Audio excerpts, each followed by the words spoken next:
Welcome back to the Nancy Levin Show. I invite you to consider how often you say the words, I have to. I have to finish this project. I have to call my friend. I have to go to this event. I have to deal with this situation. Most of us say these three words dozens of times a day, and yet we rarely stop to ask ourselves what those words are actually doing to us. Because every time you say, I have to, you are quietly reinforcing a belief, the belief that you are trapped, the belief that you do not have a choice, that your life is something happening to you rather than something you are actively participating in. And what if I told you that one small shift in language could begin giving you your power back immediately? Today, we're going to explore how these three simple words might be stealing your power and how changing them can transform the way you experience your life. So if you have ever felt trapped by your circumstances, overwhelmed by obligations, or quietly resentful of the responsibilities you carry, then this episode may open a new doorway for you. Because today, we are talking about that phrase that most of us say without thinking. A phrase that sounds harmless, but can quietly disconnect us from our power. And that phrase, I have to. So think about how often you use this phrase daily. I have to stay late at work. I have to clean the house. I have to plan this trip. I have to deal with this problem. I have to handle everything. It sounds benign, but I have to carries a message. It says, I do not have a choice. Someone else is in control. Life is dictating my actions. And when we live inside that language, something happens internally. Resentment grows, energy drops, motivation fades, because the human spirit resists feeling trapped. And yet many of us unknowingly reinforce that feeling every single day with the language that we use. So let's try something simple. Instead of saying, I have to stay up late and finish this project, you can say, I get to be flexible with my work schedule. Instead of saying, I have to call my friend, you can say, I get to connect with my friend. Instead of saying, I have to plan this trip, you can say, I get to travel and explore. Notice what happens when you say, I get to, instead of, I have to. The circumstance has not changed, but your relationship to the circumstance has changed. I have to creates resistance. I get to creates appreciation and curiosity. And appreciation and curiosity reconnect us to choice. So you might be thinking, okay, Nancy, that works with easy things, but what about the hard things? What about the situation where it really feels like there's no choice? I have to stay in this relationship. I have to be the one who holds everything together. I have to keep the peace. I have to take care of everyone else. This is where the deeper shift comes in. And instead of saying, I have to, we are going to move into something more honest, which is, I agreed to. So instead of saying, I have to stay in this relationship, the shift is, I have agreed to stay in this relationship. Instead of, I have to hold everything together, the shift is, I agreed to be the one holding everything together. And instead of, I have to keep the peace, I've agreed to keep the peace. Pause here to really notice the difference, because something powerful here is happening. This is how we move from victimhood and blame into responsibility and empowerment. There was a moment in my life when this shift became very real for me. It happened during my divorce. At the time, I found myself repeating over and over, I had to give him the house. I had to give him the money. I had to agree to these terms. And every time I told that story, I felt powerless, like something had been taken from me, like life had forced me into a situation I didn't want. I told myself again and again, I had no choice.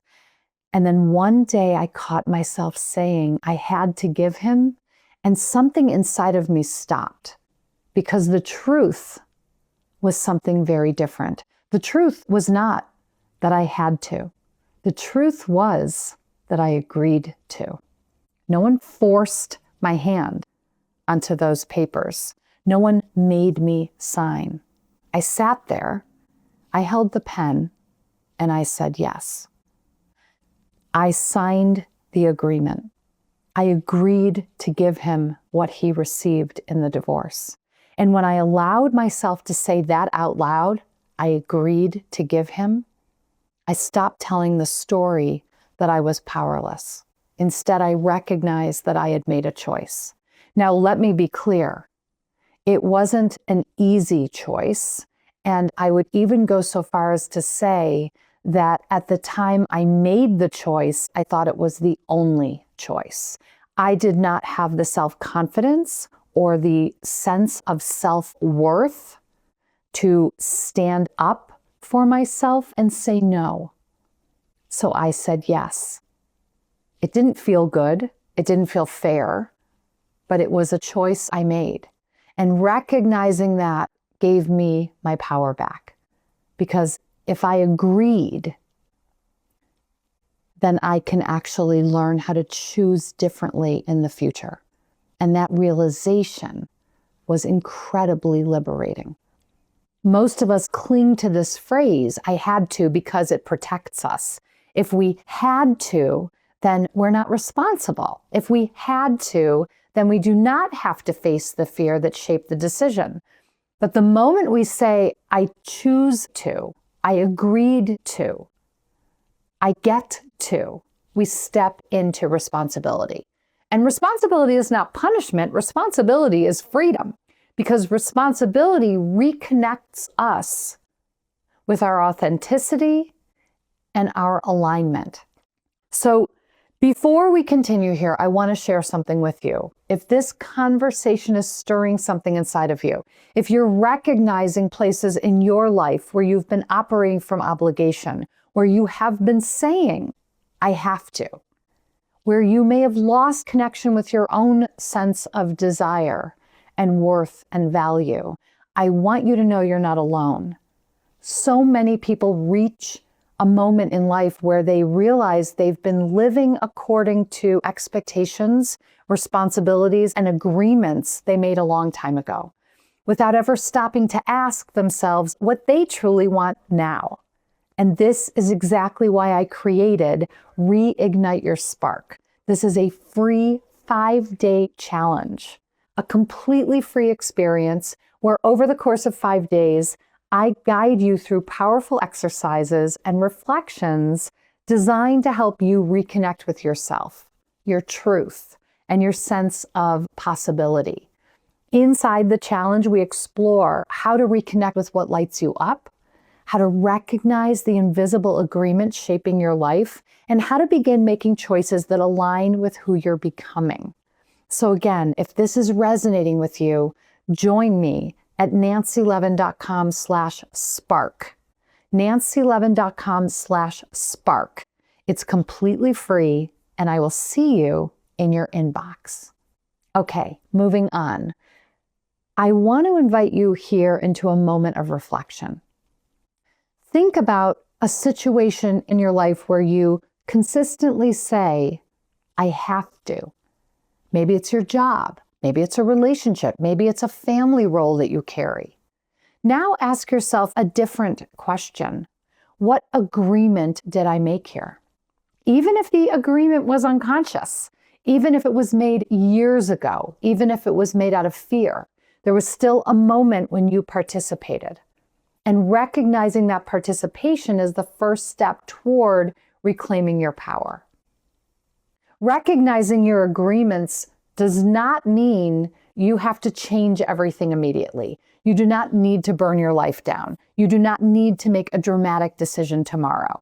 Your work begins with awareness, because once you recognize the agreements you've made, you also recognize that agreements can change. And that awareness alone opens the door to freedom. So here's a simple experiment to run for the next week. Every time you catch yourself saying, I have to, replace it with one of these phrases. I get to, I choose to, I agree to. Notice what happens. Notice what shifts in your body. Notice how resentment softens. Language shapes the story we tell ourselves about our lives, and the story we tell about ourselves shapes our experience of our reality. Because you are not trapped as you may believe. Many of the circumstances in your life exist because of the agreements you made. Some conscious, some unconscious, some made from love and some made from fear. But agreements are not permanent. They are choices, and choices can evolve. So the next time you hear yourself saying, I have to, pause and remember this. You are not powerless. You are the author of your own life. And authors always have the ability to write a new chapter. So thank you so much for spending this time with me today. If this episode has resonated with you, I'd love to hear from you. Your insights and reflections mean so much to me. And if you know someone who might benefit from this message, please share this episode with them. Until next time, remember, you are worthy of your choices. You are worthy of your voice. You are worthy of writing your own story. You can always join me for the Reignite Your Spark 5-day challenge to connect with your desires and take action to move forward at nancylevin.com/spark. Once again, it is completely free. I will show up in your inbox for 5 days with a little video and an exercise and a great little workbook, and it's all for you. So I look forward to seeing you inside Reignite Your Spark and back here again next week.